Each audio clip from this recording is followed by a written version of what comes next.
आर्य समाज के लोगों ने एक बैठक कर पाखंडी बाबाओं का विरोध किया। आर्य समाज नाई की मंडी में एकत्रित होकर समाज के लोगों ने हाथरस की दुखद घटना में मारे गए निर्दोष लोगों को यज्ञ के माध्यम से श्रद्धांजलि अर्पित की। साथ ही इस घटना के दोषियों को कठोर से कठोर दंड देने की मांग की। आगरा के समस्त आर्य समाजों ने आर्य समाज नाई की मंडी में एकत्रित होकर हाथरस की दुखद घटना में मारे गए निर्दोष लोगों को यज्ञ के माध्यम से श्रद्धांजलि अर्पित की और इस घटना के दोषियों को कठोर से कठोर दंड देने की मांग की, चाहे वो स्वयं नामधारी बाबा हो जो साकार विश्वहारी बनने के बाद अपने भक्तों को मरता हुआ छोड़ के भाग गया। आयोजन समिति, प्रशासनिक अमला जो भी इस घटना के लिए जिम्मेदार हैं, उनकी शीघ्र गिरफ्तारी और त्वरित न्याय के लिए शासन को एक ज्ञापन भी दिया गया।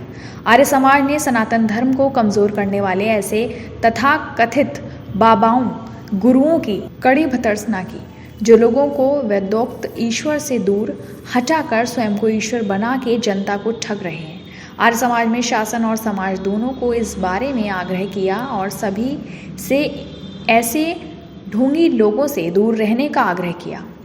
आज का जो कार्यक्रम रखा गया है वो हाथरस में जो दुर्घटना घटी है उसके मृतकों की श्रद्धांजलि सभा हो रही है और सरकार को एक ज्ञापन दिया जा रहा है जिसमें ये मांग की जा रही है कि जो मुआवजा सरकार देने की घोषणा कर रही है उसे सरकार ना देकर बाबा के उससे आयोजन से उसको वसूलना चाहिए। और ऐसे जो बाबा जो अपने आप को स्वयं परमात्मा बता रहे हैं, जो अपने आप का नाम तो है साकार विश्वहरी, और जब भक्त मर गए तो वो निराकार हो गए और 2-3 दिन तक गायब रहे।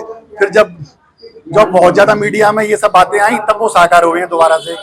तो ऐसे लोग जो अपने आप को साकार विश्वहरी खुद बताते हैं और दूसरों को जीवन देने का वो ज्ञान देते हैं, तो ऐसे लोग जब लोग मर रहे थे तो क्यों ने मरता हुआ छोड़ के भाग गए? क्यों ने ये ज्ञान नहीं हुआ कि लोग पीछे से मर रहे हैं?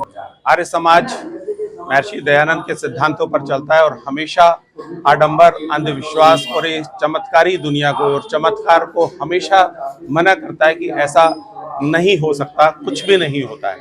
लेकिन फिर भी लोभवश लोग और उसके सूर्यपाल बाबा जैसे लोग इस धरती पर उन लोगों का फायदा उठाते हैं और इस तरह के बातें करते हैं कि तुम्हें ये करने से ये प्रदान होगा, ये करने से ये प्रदान होगा।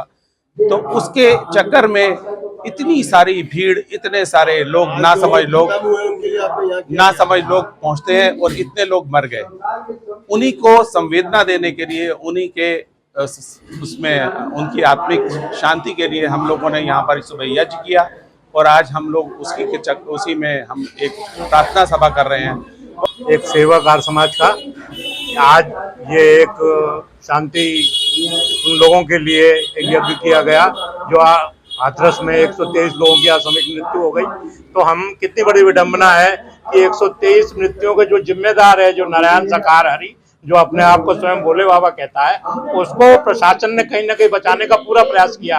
हमारी इस यहाँ के श्रद्धांजलि सभा के माध्यम से मांग है कि ऐसे बाबा को फांसी पे चढ़ाया जाए ताकि दोबारा इस प्रकार के बाबा इस प्रकार से कुचक्र में बोली वाली जनता को ना फंसा पाए। और इस कार्यक्रम में प्रथम मृतकों की स्मृति में यज्ञ का आयोजन किया गया। उसके बाद आगरा के आर्यों ने अपने विचार इस संबंध में रखे और शासन से कठोर कार्यवाही की मांग की और ज्ञापन दिया। कार्यक्रम में मनोज खुराना, अनुज आर्य, समाज सेवी श्याम भोजवानी, विकास आर्य, उमेश पाठक, भारत भूषण, सामा वीरेंद्र, कन्वर, डॉक्टर वीरेंद्र खंडेरवाल, रामपाल सिंह, ऋतिका अरोड़ा, त्रिवेणी आनंद आदि आगरा के सभी आर्य समाजों के लोग उपस्थित थे। संचालन अनुज आर्य, मंत्री आर्य समाज द्वारा किया गया। मून न्यूज़ के लिए हरिओम कुशवाहा की रिपोर्ट।